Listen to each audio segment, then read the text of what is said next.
All right, Zone. I listened to your video, and you called me out for a civil discussion, so we'll have that. All right. Now, you asked me about my criteria on how I rate an all-time great fighter. Okay. Now, that was a response. That question was a response to me, given the fact you were responding to me about my argument about Adonis Stevenson not being considered an all-time great light heavyweight at the current status, which many would agree that he isn't, except for you, right? So I'll give you my criteria, and this should be the standard criteria that you have along with others, although it seems to me that no one wants to apply that criteria to a certain fighter that they're attached to nowadays on the YTBC platform. Let's just be honest. Okay? But since you want to know about my criteria, again, it's standard just like yours, but I'm going to go ahead and lay that out for you, all right?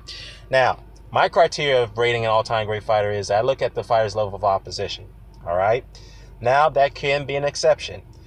The reason why I say that is because if this particular fighter is an elite fighter himself, although he's fought all the other opponents in his weight class that weren't on his elite level, then fine. That's an exception because he fought every one of those guys. He beaten them. They were rated in the top 10. They were alphabet holder champions. They were lineal champions. So be it.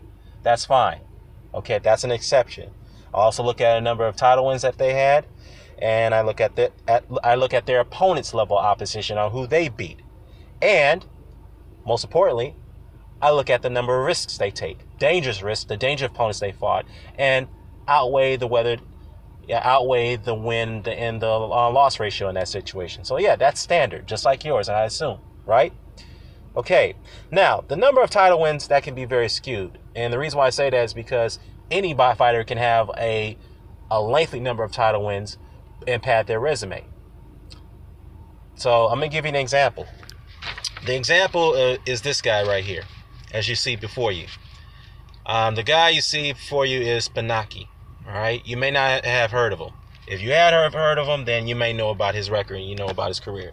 Now, if you haven't heard about him, then I'll lay it out for you. I'll give you further details. Spanaki fought his career at super middleweight, right? Okay, he fought his career at super middleweight, and he holds the record for the most successful title defenses that weight class is at, which is 22. I think it's 21 and 22, something around that neighborhood, right? Cool. All right. He retired undefeated, which is more than a handful of fighters to join that ranks. He retired 34-0 with only 6 KOs, which obviously tells you that he wasn't a concussive puncher. He didn't have knockout power. All right. Now, the thing about Spanaki, which made him pretty unique, is that he was a very awkward fighter. He didn't really have great technical ability, but he was very elusive and he was very slippery. So that one made him very unique as a fighter. Now, the one thing about Spanaki that really plagued his career is the fact is his level of opposition. All right. Though he had a number of title wins, the record of title wins at super middleweight, though he was a unified champion, but he never fought the elite fighters, okay? If you look at his resume, his greatest wins on his record is against Charles Brewer, Thomas Tate, Brian Mitchell, Glenn Johnson, and James Butler, and Anthony Mundine. Okay, shout out to NBT Boxing because, I think, I know NBT loves Anthony Mundine. So, all shout out to Australia out there, all right? Now, those guys that he fought were top 10, and Robin Reed, obviously, right? Those guys he fought were in the top 10, right? But they weren't the elite of elite fighters, all right? Now, many argue that some of his wins against those guys were very controversial. Like, for example, the Charles Brewer fight, the second fight. Many people felt that he lost that fight. Same thing with Robin Reed. Some people felt he lost that fight against Robin Reed. Same thing with Glenn Johnson. Some people felt that he got gift decisions over those guys. And the fact that majority of his career he fought in Germany 90% of the time, and then 10% of the time he fought elsewhere in Eastern Europe. Okay, I'm not going to really fault for a fighter fighting in one territory for the length of the time. Okay, the only time that can be an exception can be made in that situation is that they're willing to take on all the top level competition in their division. And Spanaki didn't do that, despite the fact that he went undefeated as a pro, and the fact that he holds the record for a number of successful title defenses at super middleweight. Okay, so that right there when people talk about one of the greatest when the conversation is brought up about the greatest super middleweights, all right, even though the super middleweight division is very, very young compared to all the other divisions that's been around since the since the early 1900s, many decades, many years, etc., etc. Now, Spanaki ranks at the bottom compared to the likes of, if you want to talk about the greatest super middleweights, like Andre Ward, Joe Kawasaki was many would probably some would regard as the greatest super middleweight of all time. Andre Ward could be included in that category as well, so that's a debatable argument. Carl Froch, Miguel Kessler, Arthur Abraham, Nigel Benn, Chris Eubanks Sr., James Toney, Roy Jones Jr., Steve Collins, or Michael Nunn. Well, that's a toss-up between both Steve Collins and Michael Nunn in the top 10. But despite that, Spanaki ranks in the bottom behind those guys. Why? Because he's never brought up in the conversation. And the fact is, the guys he did not fight who were elite at the time when he was in his prime as a super middleweight champion, he didn't fight Joe Kawasaki, who was rated one of the pound-for-pound best fighters in the world at that time. He didn't fight Miguel Kessler, who was also up there as well. He didn't fight Steve Collins. He didn't fight Chris Eubank Sr. And he didn't fight Richie Woodhall. So he didn't fight none of those guys who were elite at the time. He didn't fight them. Yeah, Joe Kawasaki was a mandatory challenger to his IBF title when he won it. But instead of fighting Kawasaki, he retired instead. Now, of course, that's a duck. No question about it, okay? Yeah, you can argue that, okay, Spanaki was at the end of his career. He felt that he had nothing left to prove, which in my mind and many others would agree that he had something to prove, although he was at the latter stages of his career. But yet, the fact is, he didn't fight him. He didn't fight all the other guys that he mentioned. So with that said, he does not even get to be mentioned in the category as the greatest super middleweight of all time, or one of the top greatest super middleweights of all time. He's never mentioned in that conversation. In fact, as much as I've been on the YouTube boxing community platform as an uploader, I haven't seen no one. I hardly see anyone bring up the discussion of Spanaki other than the boxing librarian. That's it. Or B. Marsh at one time brought up Spanaki. So, other than that, nobody brings him up because nobody's ever heard of him. All right? So that's my example of a guy who has a number of title wins, who's fought opposition that's way below subpar his, has got gift decisions and whatnot and so forth. But he doesn't get considered as an all-time great. That's the bottom line. All right? Now, moving along here, I took some lot of notes here because you stated a lot of contradictory things in your video, bruh. All right. First things first. Oh, before I get into that, all right, you made a somewhat of a bizarre accusation that me and the librarian, we talk behind closed doors and we feed each other ideas on how to win arguments. That's bullshit, bro. That's bullshit. Okay. First thing first. Yes, the librarian and myself are good friends, but the fact is we don't talk to each other on a daily basis. All right. Now, in case you should know, me and the librarian, I can speak for him as well. We both have busy days, all right? We have other things that we're obligated to in our daily lives, just like you do, all right? So I don't have time to be talking to the librarian or anybody else on the YTB platform on a daily basis, all right? When I have time to come onto the YTBC, I have time to socialize with with the librarian and anybody else, or even you by that matter, all right? So don't make out accusations and you have no evidence of that, bruh. You just spewing garbage, bro. Real talk. You just spitting bullshit. That's something you just only speculating on that you have no evidence on, all right? And given the fact you're going to bring up this wild accusation that me feeding the idea, me getting ideas from the librarian, librarians getting ideas from me, that's bullshit, okay? Yes, we agree on a lot of things. We see eye to eye on a lot of stuff. We have respect for the sport, and particularly with the all-time greats that did a lot more work than today's fighters. I get that. The fact is that we do disagree on some things. Like recently, we disagree on the fact that he felt that Ndongo should fight his mandatory Sergey Lickbanes rather than unify with Crawford at this point. I disagree with the librarian on that. I made a video on that. Okay? In fact, I tell him about, I even feed him it. When we have our hangouts, there was information that I brought up to his attention that he was unaware of. Just like information he brought up to my attention that I was unaware of. So yes, we both know about the sport and its history, but yet there are some things that he don't know. There's some things I don't know. Okay? Even though he has more knowledge than me, that's great. I'll admit that. But the fact is, there are some things that I brought up that he didn't know as well. So the fact is, again, for you to bring that up, bro, that's bullshit, man. You have no evidence of that. In fact, I can tell you right now, we don't even do that. Point blank, period. As I mentioned, because I don't have time to talk to him on a daily basis. Come on, dude. Who you kidding? So I'm moving along here.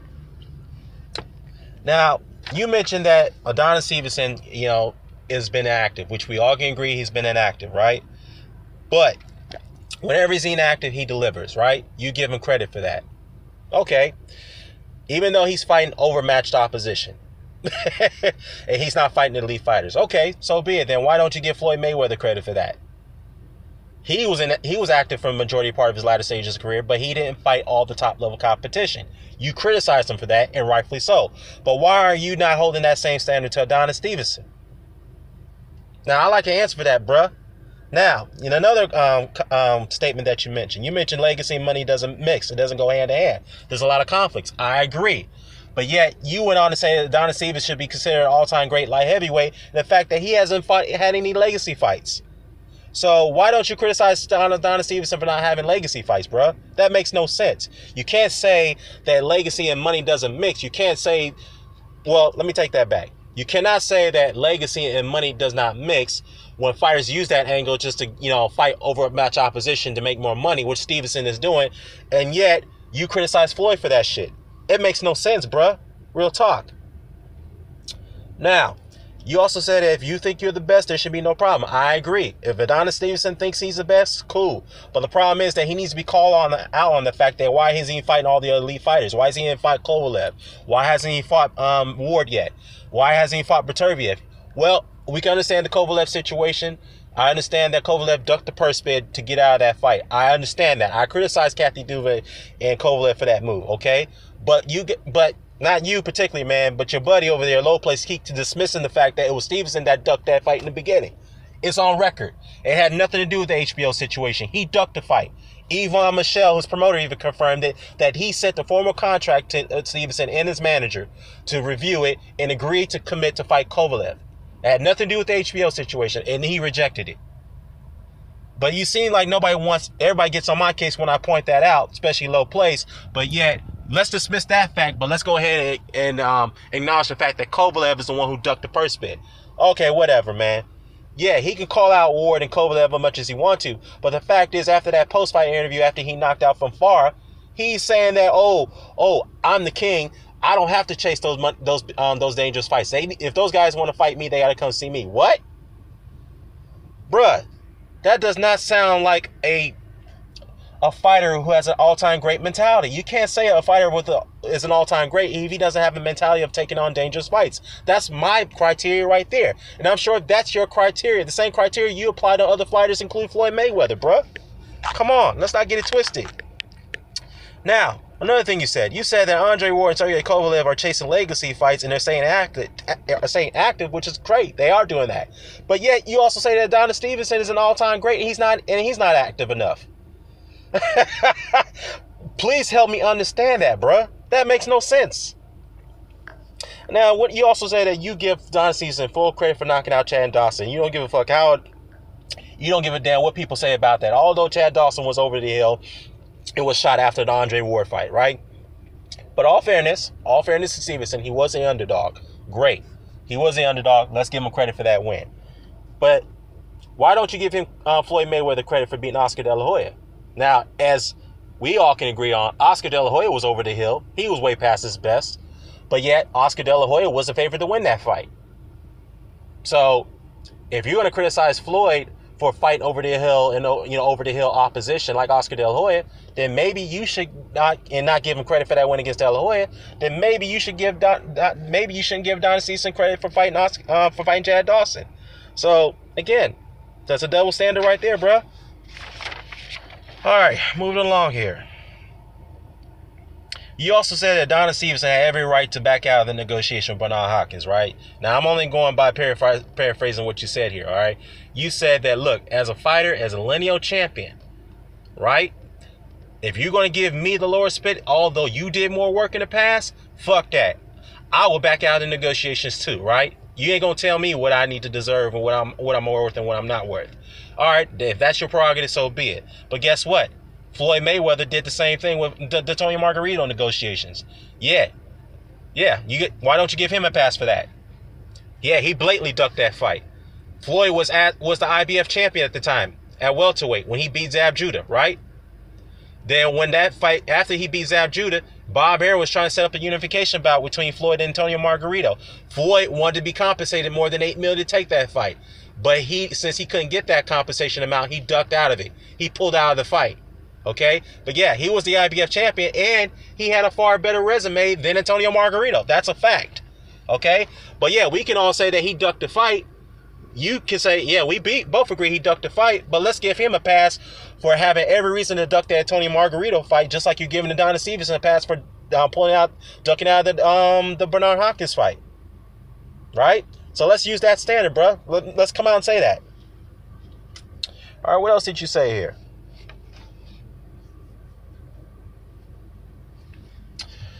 I'm looking at my notes here. All right, you say Adonis Stevenson beats Kovalev and Ward. Okay, that's your prerogative, but until then, he doesn't get credits for fights that he hasn't fought in, bro. It seems like you and your buddy over there, Low Place, like to give this guy credit for fights that haven't been made, just like the Golovkin fans are doing, giving him credits for fights that haven't been made because allegedly these fighters are ducking him. All right, if you and the other guys are gonna do that, then you might as well agree that Charlie Burley's the greatest fighter of all time. All right.